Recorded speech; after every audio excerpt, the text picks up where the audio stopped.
Hidden leader. If you're listening to this podcast, I'm willing to bet that you are.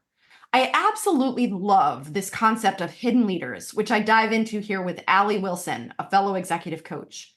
Here we discuss the ways in which we overvalue confidence and even narcissism, which holds hidden leaders back.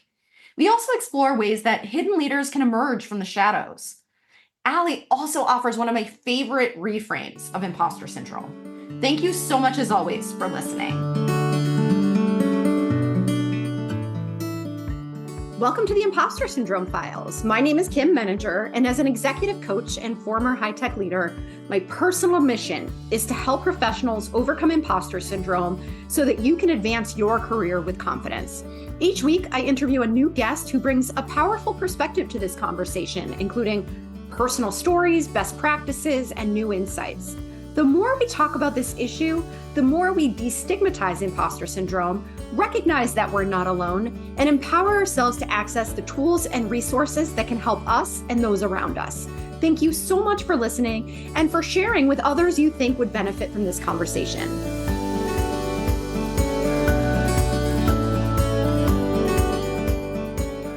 Welcome, Allie. I'm so excited to talk with you today. I've been really looking forward to this conversation, and I would love to start by inviting you to introduce yourself.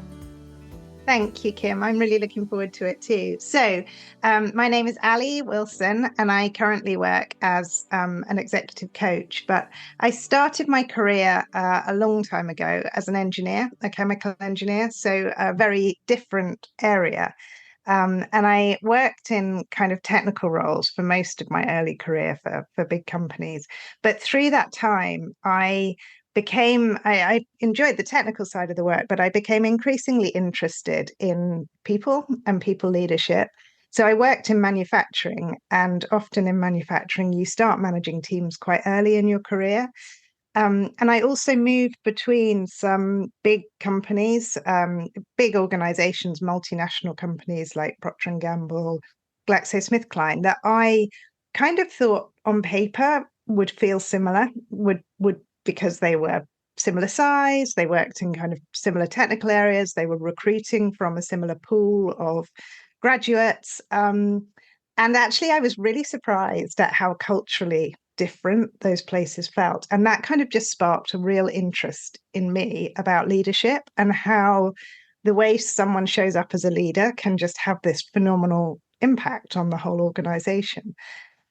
So as I progressed through my career and I moved into more senior leadership positions, I followed up on that, and I did actually train as a coach. And I pursued it to begin with because I was interested. But what I found was it had actually a phenomenal impact on my own career. So going through the process of training as a coach, I obviously had a lot of coaching. I thought about things in a different way. And I somehow realized through that process that I had all these options in front of me that I just hadn't been able to see before. And so I came back. My plan was to work as a coach after I qualified, but I actually was offered a more senior job in another technical role. And I very quickly progressed and became chief operating officer for that company, which before I had done my coach training would have just felt out of reach. That wouldn't have been something that was on the radar for me at all. And I loved it. I had a fantastic time. But about a year ago, I made the decision to come back to coaching because the people leadership, people development has always been a huge part of it for me. And I'd also noticed this phenomenon that I now call hidden leaders, which is something that I had observed in the organization that I was leading. And when I reflected on it, I realized I had seen it all through my career. I had experienced it myself. And the kind of curiosity around that and the sense that I wanted to do something to impact leadership. I just feel the world is changing. Business needs to change, is changing. And the leadership we need is changing. And this concept of hidden leaders it captured my imagination and I couldn't let it go. So for the last year, I've come back to being a coach full time, and I now work with hidden leaders in other organizations. I can't wait to dive into this concept of hidden leaders. How would you define a hidden leader? So the short way of defining it is to say it's someone who is actually a gifted leader, but the traits that make them a gifted leader also cause them to be overlooked for promotion. So when I was describing this to someone, he's actually a professional writer, and he was kind of really challenging me to make it clear. And he said, how would I describe it to my 7-year-old son? And I said to him, I would describe it, I would say hidden leaders are like the ninjas in your organization that you probably don't know they're there, but you're going to miss them when they're gone. I love that. And so, what is it about? And I think, just from my own experience, I have some sense of what you might be talking about, but I want to hear what you think about what are some of these qualities that get overlooked, but really are sort of superpowers for leaders. Yeah, 100%. So these people are like the glue in the organization, kind of keeping the wheels on everything, making things happen as they need to. So the traits they typically show is that they're very concerned about other people and the kind of health of the organization as a whole. They're very committed to the organization's goal, to their team's objectives. They have a huge sense of kind of responsibility. And because of that, they will put the good of the group, the good of the team, the organization ahead of their own self-interest. So these are not the people that are going to be saying, look at me, I've had a great idea. They are the people that are going to be in the background. And even if they've had the idea, they're quite happy to step back, make sure other people are getting the opportunity to input. They're giving credit to their team. They're very clear about that. And actually, they're motivated by making a difference and making things happen, not by their own ego. So that's one part of it, this kind of drive to do the right thing and this real sense of responsibility and kind of justice and treating people equally and fairly. Another part is, and it's quite linked to the imposter syndrome kind of angle on this, but the humility. So the humility to not believe that they know best. So to kind of, if something doesn't make sense, their first question will be, what am I missing?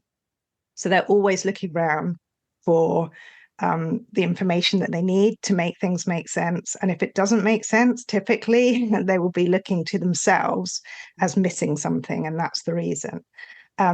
So that's kind of the key thing. The other kind of trait that I really notice in people who I've identified fit these characteristics is they tend to be quite innovative and creative. They tend to think quite differently to other people. And I think a large part of that is because they have this curiosity and their humility and willingness to really listen to other people and to understand why other people might see things differently to them. They tend to form a very nuanced view of reality and are very strategic because of that, because they can see connections and patterns and subtleties that people who are more are quicker to kind of draw a conclusion and believe they're right will just miss. So because of that, because they see things better, they tend to come up with better solutions. They tend to see what needs to happen. They will be the people that are really understanding what your customer needs and are kind of bending over backwards to make sure that the organization is doing what it needs to do to not drop critical things. They will be the person that picks up when one part of the organization is not connecting well with another part, and they will take responsibility for fixing that. So they're kind of these, like the description for the 7-year-old, these ninjas, these incredible people in the organization who have just got their eye on everything. They see what matters and they take responsibility for making it happen. But they do it all without kind of making a big fuss and causing everyone to look at them. And what's so discouraging, I could use any number of adjectives right now listening to you, because I've also thought about this from the perspective of confidence. And there's a really great book called Why Do So Many Incompetent Men Become Leaders? Have you seen, have So you? it's Thomas Chamorro Music. Mhm. Yeah, his research actually is really important in this because he did some very thorough research across a huge number of organizations and sadly concluded not only do the characteristics that make you a good leader, like, are they not the same characteristics that make you more likely to be promoted? They're actually like inversely correlated. So actually the worse leader you're likely to be, the more likely you are to get promoted, which is just awful. Man, it's so disheartening to think about. And I wonder, I think his research is really helpful in understanding this. I'd love to hear your perspective on this too. Why is there such a disconnect? Why do we overvalue the traits of people who do not become good leaders and, effective leaders, and undervalue the traits that you're describing?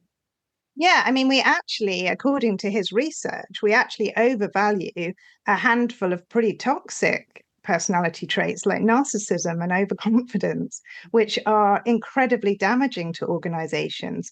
And the kind of simplest way of explaining it is to say that we confuse confidence for competence. Um, and I mean, I have, like, this is audio only, so I'll have to describe in words, but a Venn diagram I draw of, and there are so many theories of leadership, but from my own observation, I think the three key traits are competence, courage or confidence, and humility. And I think what happens is if you have the competence, because we're not necessarily saying that these people who are being promoted are incompetent, but if you have a degree of competence and you have the confidence, but you lack the humility, you are going to just show up and tell everyone you're right. You're going to be very it's very reassuring for people to feel that there's someone here who knows what they're doing and I don't have to think about it too much because they've got it. But actually, if you end up working for someone like that, it's it's an incredibly difficult situation to be in, particularly if you happen to be someone that does have the humility. So what happens where you have the competence and the humility, but you lack the kind of confidence, that's where you find the hidden leaders. And if you have the humility and the confidence, but you're lacking the competence, that's kind of your emerging leader. That's your person who's coming up through the ranks. But what happens is that these kind of directive leaders who lack the humility tend to be the ones that are visible and get promoted. So you end up with this disconnect where you've then got this imbalance and you're missing the people that are really making a difference. And what you want is for them to come together and meet in the middle, where there are great leaders who have all of those characteristics in balance, and they can balance the kind of confidence with the humility. The other thing I realized is that actually when you have high humility, you need a lot more courage to speak up because you have this nuanced view. You can see all of the shades of gray. You know it's not black and white. You understand that you probably don't have the complete answer.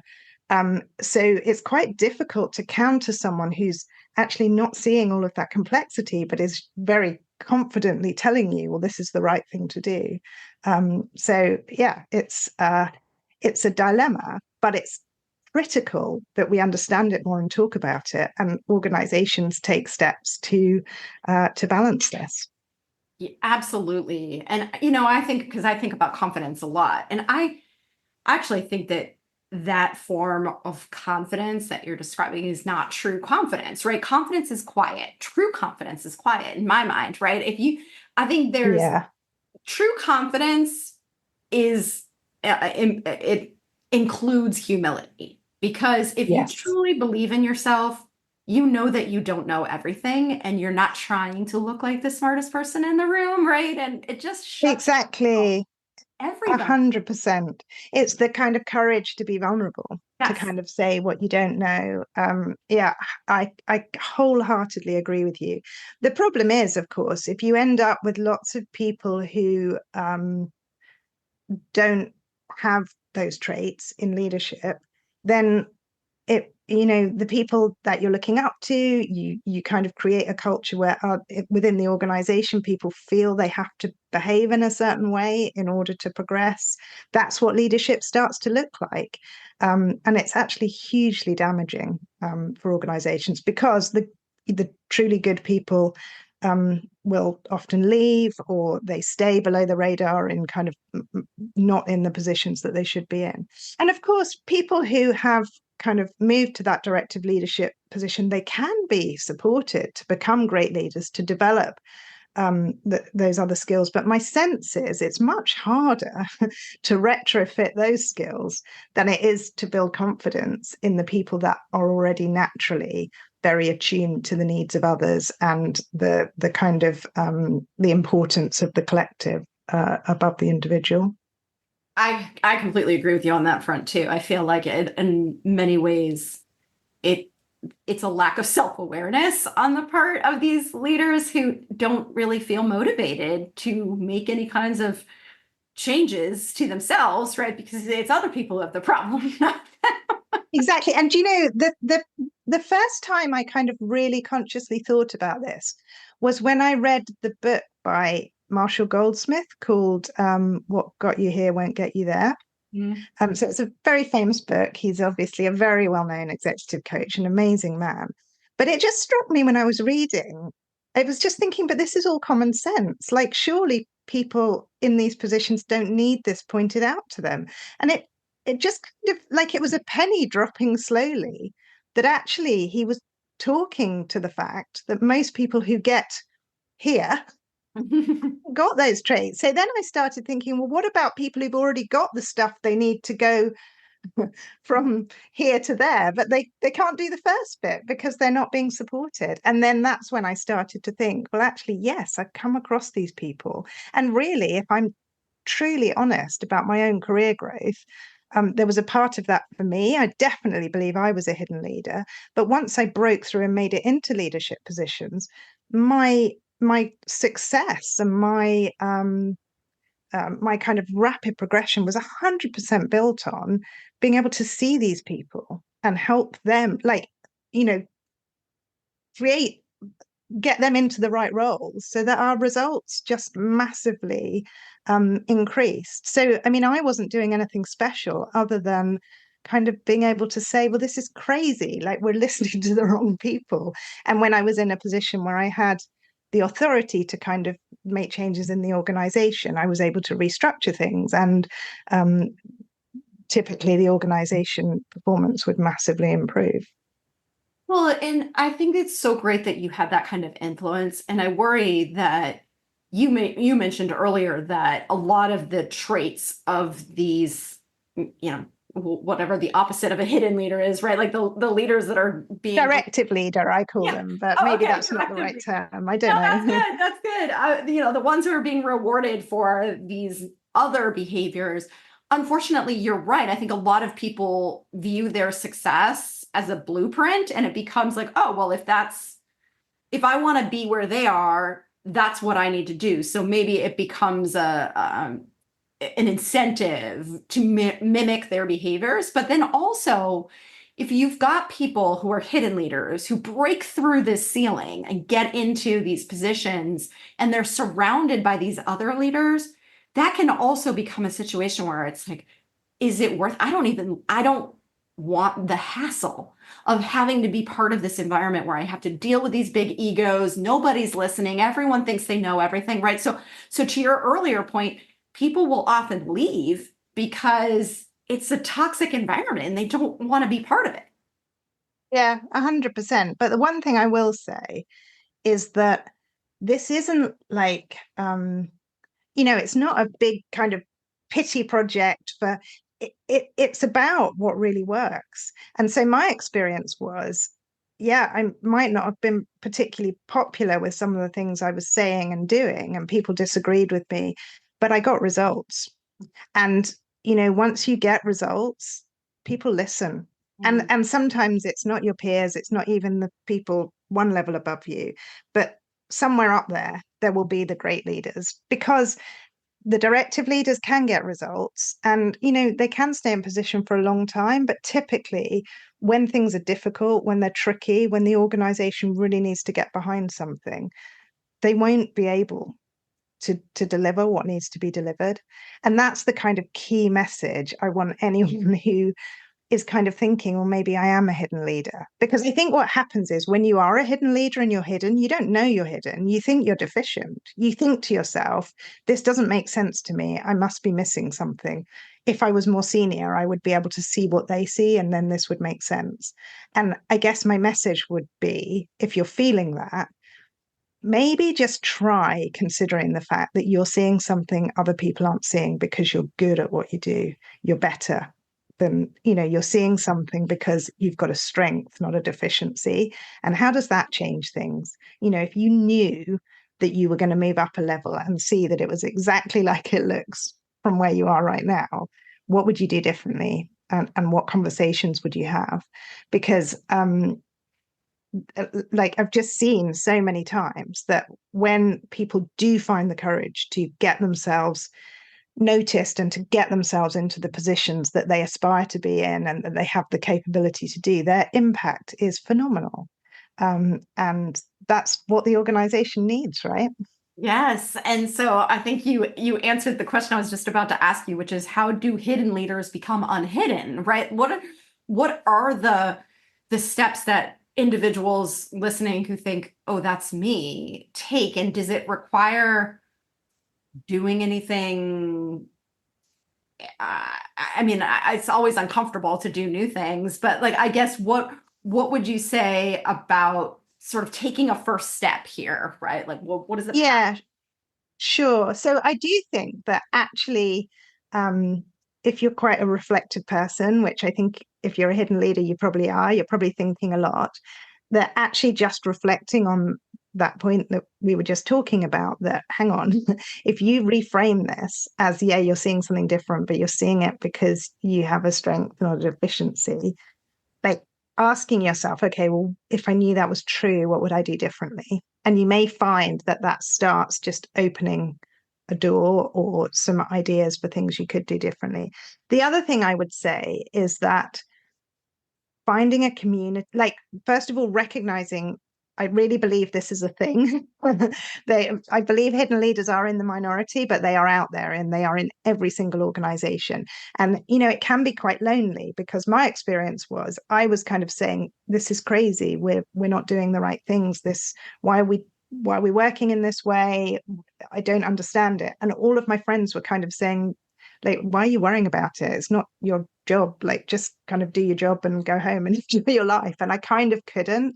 And that fueled this feeling of there being something wrong with me. So I do think it's important to realize there are other people out there that see what you see, that feel the same way, that have this kind of superpower of wanting to make things work better and being able to see the impact of the bigger community. So finding those people is key. And often they are in senior positions. There will be the people who either have been directive leaders and seen the light or have been on the same path and broken through. So finding mentors within your organization, people that you actually kind of, when they talk, you think, yeah, they're worth listening to. Sometimes you can't find those people. And again, I've experienced that even in big companies. I've had a realization looking around, there is no one here that inspires me.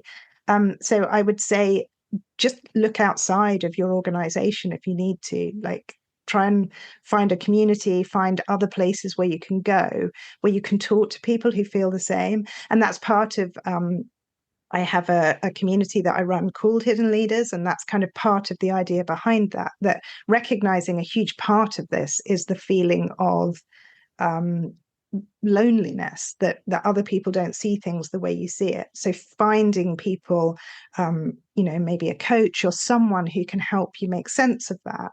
And so you can share your thoughts with someone and give them the space they deserve. And what I find in the community where the hidden leaders come together, even though they're working in different organizations, they often recognize the scenarios that they're dealing with. They're talking through the challenges and the thoughts they have about how things could be different. And what you see is these are brilliant people.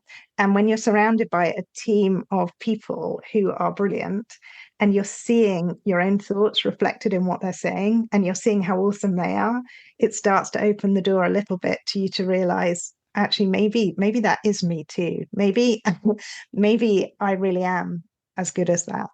And then the other thing I always encourage people to do is to kind of set themselves challenges. You know, maybe you're not going to go in and tell your boss he's wrong straight away, but what's one thing you do really want to achieve, and kind of setting yourself that target and having a structured approach for actually working towards it. So, and what that starts to do is to create the evidence that you need to really believe in yourself and to build that confidence that you really can 100% do this. I love the idea of community, because I think that, especially if you're in an environment where there are more people promoted on these other traits that we're talking about, you might start to think, oh my goodness, am I crazy? There's just this definitely wrong with me. Well, and even things like the community you're building around your podcast here. I mean, I wish I had found stuff like this when I was going through it, because suddenly there's people talking your language, saying the things that you feel, and you realize, oh, it's not just me, but I really am seeing something that's quite rare, and that's valuable. So yeah, it's wonderful. Podcasts and just other places where you can hear people that have been on the same journey and have had kind of similar experiences. It can make a huge difference. Absolutely. And I have another question for you. And I'm curious if your advice would change, or if there's anything that you would add for somebody who might find themselves in a situation where they have a peer on their team who is more of the look at me, I'm wonderful variety that we're talking about. And so it feels almost like direct competition for that next opportunity. Is there, because what you're describing feels like the right approach, but it might also feel like a long game, right? And so I'm wondering, is there anything that you would add for somebody who feels like they're going head to head with somebody who's on the other team? Yeah, I do think it is about finding the courage to kind of back yourself and speak up and say, actually, I see it differently. And I have a different view here of what we need to do. And I talked earlier about my own career trajectory and how after I did my coach training, things really changed for me. And one of the key points was I had been promoted and I was working as a chief of staff. And in the organization we were in, it was a private equity backed organization. It was growing very quickly, but it was very chaotic. It wasn't structured brilliantly. My boss was the CEO and he had this enormous span of control, and it just meant no decisions were being made. And we had a particularly stressful board meeting, and I went to him afterwards and I said, you need to give me the operation, because I can run the operation really, really well. And you need to focus on the commercial side, because that's not my area. And at the moment, we're just scattered over everything. And we need to kind of divide this to move forward. And he said to me, no, you're not ready to take on that role. It's too big. That's not the right thing to do.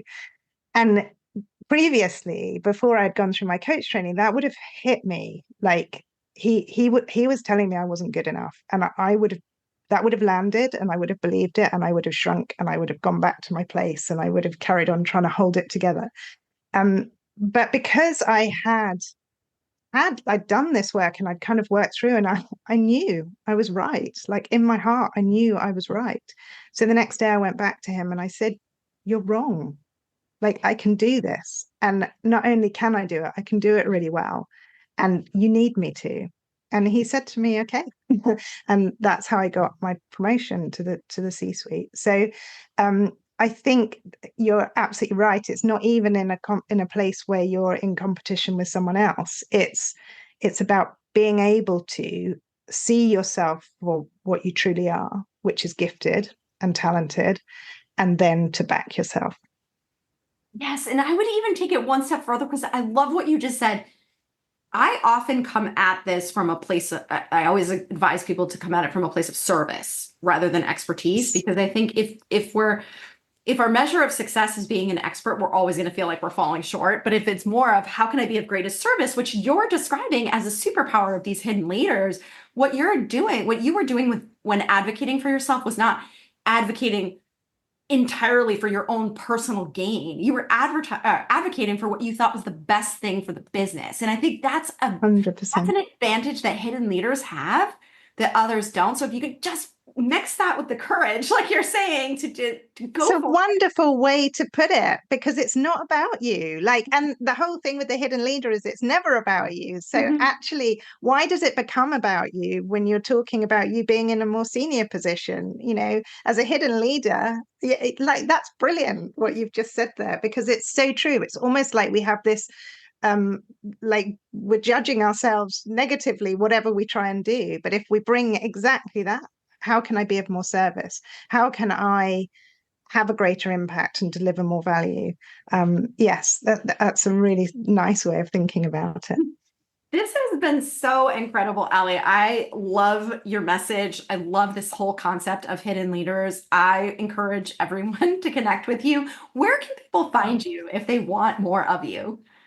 So I have a website, which is hidden-leader.com. And on there, you will see links to join my community. You'll see a link to my LinkedIn profile. Yes, I would love to connect with people. And this has been a brilliant conversation. Thank you. Oh, thank you. Anything we didn't get to, any final thoughts that you want to share before we wrap up? So I do have a thought on imposter syndrome, which is one I'm sure you've had yourself or you've discussed previously on your podcast. So apologies if you had, but it crosses over with the hidden leader thing. I often think when people talk to me about imposter syndrome, what they're describing is a sense of discomfort when people are recognizing them for something that they feel they don't deserve. So, they have this kind of incongruence between I'm being kind of recognized and yet I'm not I haven't done anything special. I've been given this promotion, but I haven't done anything to deserve it, or I haven't done anything special.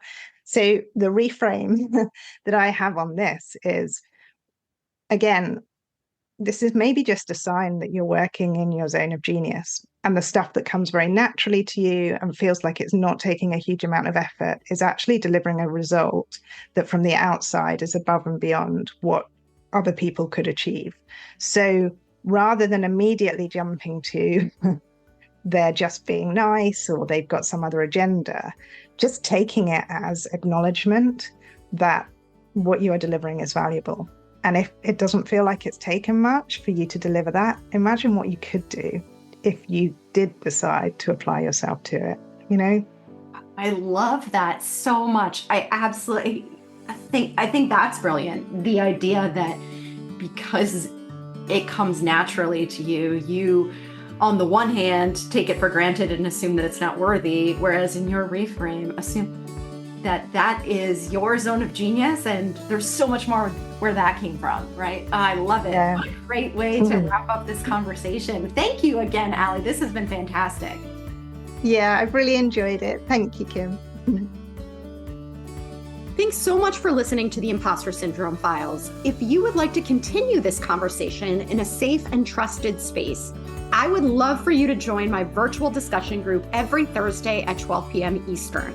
For the past several years, the group has been limited to women, but it is now open, regardless of gender, to anyone who is interested in exploring and troubleshooting common workplace challenges, building better awareness of ourselves and others, and becoming more inclusive allies at work. Check out the show notes for more info on how to find us, and please join us next week for another episode of the Impostor Syndrome Files.